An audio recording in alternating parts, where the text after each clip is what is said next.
let's talk a little bit about the draft. We're going to take a look at the first round of the NFL draft. This is brought to you by our friends at Panini America, proud sponsors of. Well, let's see if they're proud. But Panini America, of course, is the home for NFL, NBA, baseball, hockey, and all sorts of sports trading cards, the official NFL cards. If you go to paniniamerica.net. And they're doing like instant cards for during the draft, which That's is the new really hotness. cool. It's the new hotness is the instant cards. So you can check that out at paniniamerica.net, or you can follow them on Twitter at Panini America. So let's talk a little bit about the first round of the NFL draft, which happened last night. Sure did. It takes way too long. It does, and I saw people. 32 picks should not take 4 hours. I saw people but who were complaining about Jacksonville. So Jacksonville had the first overall pick. Jacksonville, as we've known for the past 3 years, who was going to go first overall in this year's draft. Trevor Lawrence from Clemson went number 1 overall to Jacksonville. And I saw people complaining about, like, why are they on the clock? Why do they get 10 minutes? They've had literally since the final snap of the. I mean, they knew they were going to have the number 1 pick probably in week 17 sometime. Oh yeah. Right. And so it was. They went 1-15. They did. They knew they were going to get the number 1 overall draft pick, and so but they ended up taking all but 2 of the minutes to go up there and make the most slam dunk. Everybody knows what you're doing. First pick of the NFL draft, and they take Trevor Lawrence, and then there was a run on quarterback. Zach Wilson goes to the Jets, and then the Niners took Trey Lance out of North Dakota State. Who he could have been playing this weekend. Yeah, he could have been playing. He could have been playing this Sunday. He will instead be playing other Sundays. Okay, but we're here to focus a little bit on the Texas side of things. And on the Texas side of things, 3. There were a grand total of 3 Texas products who were taken in the first round of the NFL draft. The first, I don't know if this is necessarily a surprise that he went this high. But the number 6 overall pick to the Miami Dolphins went to it was Waddle. Jalen Waddle. Jalen Waddle, the wide receiver out of Alabama, and of course the Bel Air Episcopal product, a guy who. Look, I think I need to go back and look. I am fairly certain he was a super teamer when he was at Bel Air Episcopal. This was the guy that we knew was a superstar, a guy we knew was going to make waves. The entirety of his career. He was spectacular. He obviously had an injury midway through the season last year, but amazingly, what I thought was interesting, and obviously it tells people like it's how highly people thought of him, is he went ahead of Devontae Smith. Devontae Smith was the Heisman winner, who was his teammate, who was the one who went out there and I mean, I don't want to say that he benefited from Jalen Waddle getting hurt, but like his numbers are better because Jalen Waddle did get hurt. Not that it mattered for Alabama. But I thought it was particularly interesting that he goes, I think 4 spots ahead of. He was the first wide receiver taken. Yeah, and so Jalen Waddle, going to Miami, he'll have an opportunity to contribute right away. Very excited to see a Bel Air Episcopal kid go there. By the way, you will notice a trend, big Houston energy last night, because next up, number 13 overall to the Chargers, and a guy who I think slipped farther than we thought he was going to, was Rashawn Slater. Rashawn Slater out of Northwestern, the offensive tackle. He's an interesting case. He opted out of the 2020 season. But he was the first person to opt out of the 2020 season. But he was a guy who he's heading to going to be one of the top. He was always going to be one of the top 2 linemen in the NFL draft. And he was spectacular. He is the guy who looks the part, right? I mean, this is a guy who, 6'4", 304 pounds, something like that, and a guy who is a monster, a guy that you can stick out there at left tackle and say, all right, we're good. A franchise tackle there. And, of course, the pride of the Houston area as well. As you remember, he went to Fort Bend Clements. So he is from the Houston area as well. He is the second Texan taken. And we thought, actually, as things were winding down in the first round of the draft last night, we were starting to think, and we were starting to do the thing of like, you know what? Well, 2's pretty good. Yeah. 2's pretty good. Let's not get greedy. It's fine. I think we were starting to talk ourselves into the fact that it might be a little bit of a down year for Texans in the NFL draft. But then we got a twofer. Yeah. Then number 28 overall, a little bit of a surprise. The New Orleans Saints take Peyton Turner, the defensive end, out of Houston, and of course a product of Houston Westside. This is a guy who he was the first college player in the state of Texas, and the only college player who played college football in Texas to go in the first round, and of course the third high school player from Texas to go. All out of the Houston area. And he only played 5 games. He was nicked up a little bit, but this is a guy who's a monster, who was a high riser. From what I understand, he had people thought he was going to be pretty good, and then they saw him at the Senior Bowl, and the Senior Bowl was really his coming out party. He had an outstanding Senior Bowl. And so Peyton Turner out of Houston is going to the New Orleans Saints, where he will team up with a number of other Texans on the defensive front, Malcolm Roach, from Texas, and then Marcus Davenport from UTSA, all part of this New Orleans Saints team defensive front.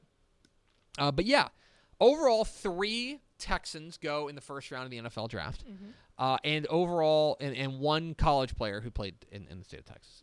And yeah, I think it's a little bit, it's about average. That's about average for what Texas tends to produce. Yeah. Sometimes you're a little bit more, sometimes you're a little bit fewer, but in the end, 3 is the number. There expect to be a bunch more that go, especially today. There's a lot of guys who grade in the second and third round. That's when I think you'll see the Texas college picks pick up heavily. Right, and that's one thing that I think is going to be particularly interesting is what comes down today. I think today, this afternoon, around 2 and 3, there's a lot of guys in Texas that I think have an opportunity to go. I think Trevon Moehrig might be the best player left on the board. Of course, he's from Smithson Valley and TCU. Walker Little, the tackle out of Bel Air Episcopal, is also still on the board out of Stanford. Sam Cosme from Texas and Atascocita is out there. Joseph Osai from Conroe Oak Ridge. Tylan Wallace, who went to Oklahoma State but played at Fort Worth South Hills. Nick Bolton. I think there were some people who were projecting him to go maybe in the late first round. But he's still available out of Missouri. And then Milton Williams out of Crowley, the defensive lineman out of Louisiana Tech. That's not to mention all the quarterbacks who are still available. Right? Deep quarterback class. Kyle Trask out of Manville.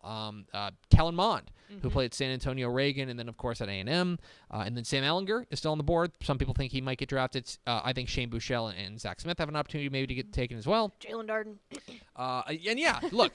Not today, but hopefully. But Jalen Darden's got an opportunity to get taken. Brandon Eagles has an opportunity to get taken. I think that there's a couple of tight ends. Kylan Granson out of Westlake and SMU could end up going as well. Yeah, look, it's a deep class from the state of Texas. I think you're going to hear a lot of guys get their name called today. And so that's one thing to keep an eye on there. Now, one other small little rant, since we are a Texas football show, and there was one Texas NFL team that did draft last night, and that was the Dallas Cowboys.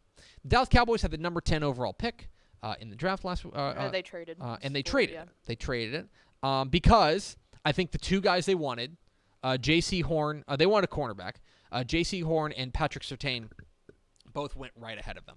And so I think they did the smart thing, and they traded back. And they said, you know what? There's nobody that we love. We can get some extra value. Philadelphia really wanted Devontae Smith, so they traded with Philadelphia, got their pick, moved back a couple spots. Everybody's happy. They got some extra ammunition. So then the number 12 pick comes around. And part of me, and to be clear, I'm not a Cowboys fan, but Jerry did Jerry things. Part of me looked at this and I go, you know what? I wouldn't say don't trade out of this pick too. Keep getting some ammunition, keep getting some guys, get an extra second round pick. They got a third round last night with it, which was nice. Right. Get an extra thing here or there. Like, utilize your resources.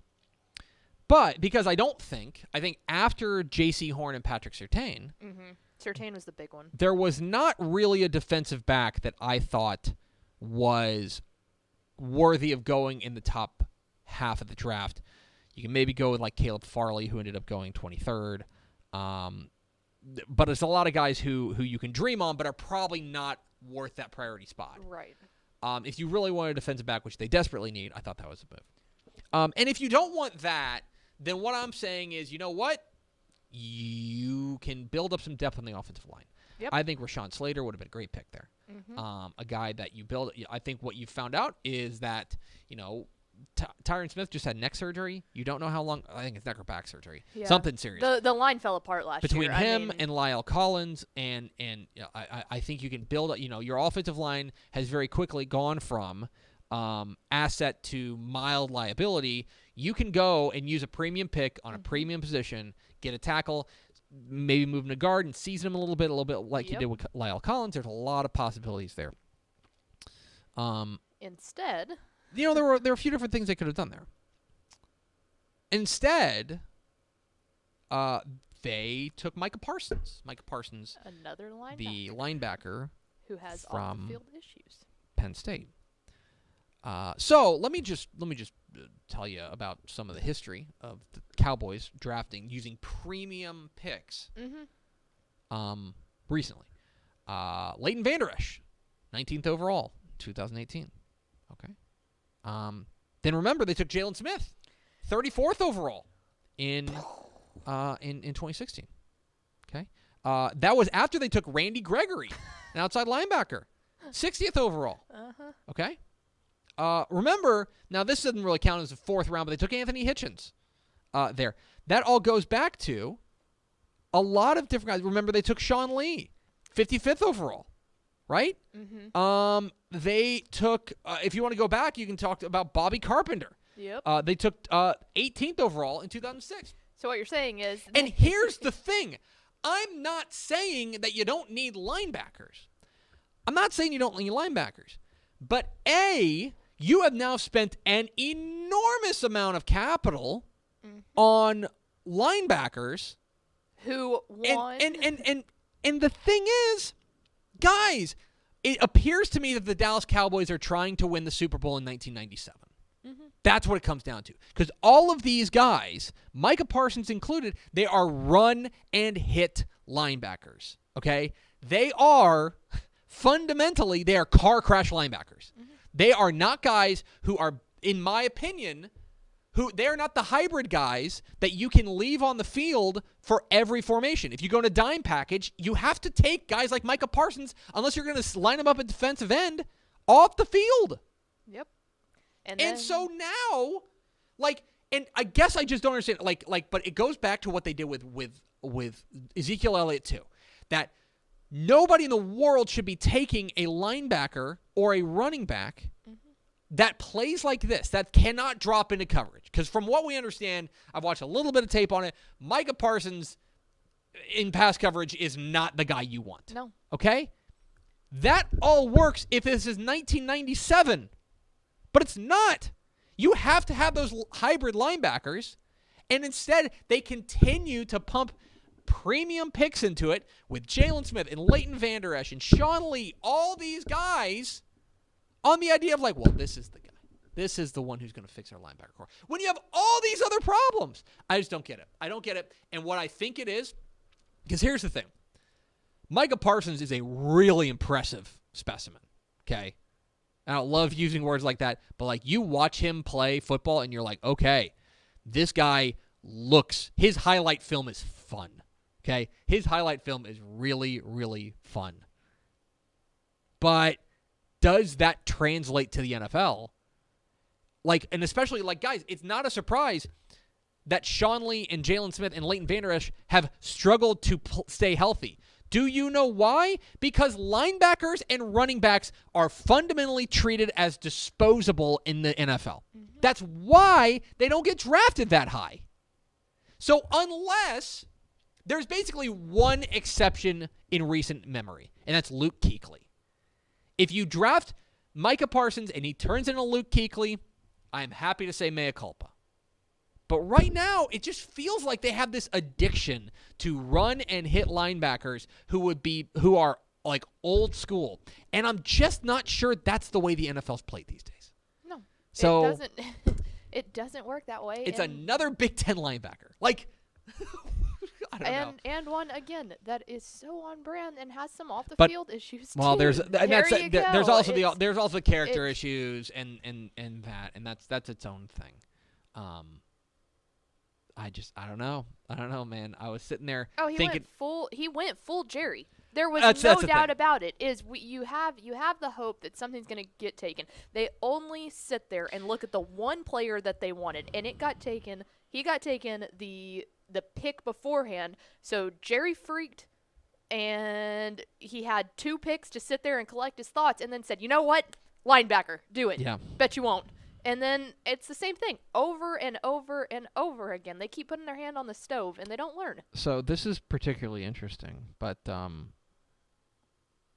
mean, they love Big Ten guys, right? And Notre Dame is kind of semi Big Ten, so I'd even lump them in there as well. But Connor McGovern, last year or 2019, they took him in the 3rd round. Taco Charlton, remember him? I try not to. 28th overall from Michigan. Oh, yeah. They took Jordan Lewis, the corner from Michigan. Ezekiel Elliott, of course, from Ohio State, not to mention Notre Dame. Not to mention Malik Collins, the defensive tackle out of Nebraska. Yeah. They took Randy Gregory out of Nebraska. They took Zach Martin out of Notre Dame. Now, Zach Martin, I think everybody agrees, was pretty darn good. Yep. They took Anthony Hitchens out of Iowa. They took Travis Frederick out of Wisconsin. Like, they have a type. They have a type. So maybe we should have seen this coming. No, but absolutely. It just strikes me as you have so many different needs, and you have this one premium pick, and you're going to use it on a guy who historically plays a position and plays a style that is. It's past the day. He's in a car crash, 60 snaps a game. Yep. And it's just like, I don't know why you spend a premium pick on that. That's me. That's my take on the Cowboys pick. The Texans didn't pick, so they are spared my fury. Which, that's a whole nother fire. That's its own little thing. But hey, the value of trading all your picks to get Laramie Tunsil is something. The value is that I don't sit here and criticize your pick. So there you go. They played the long game.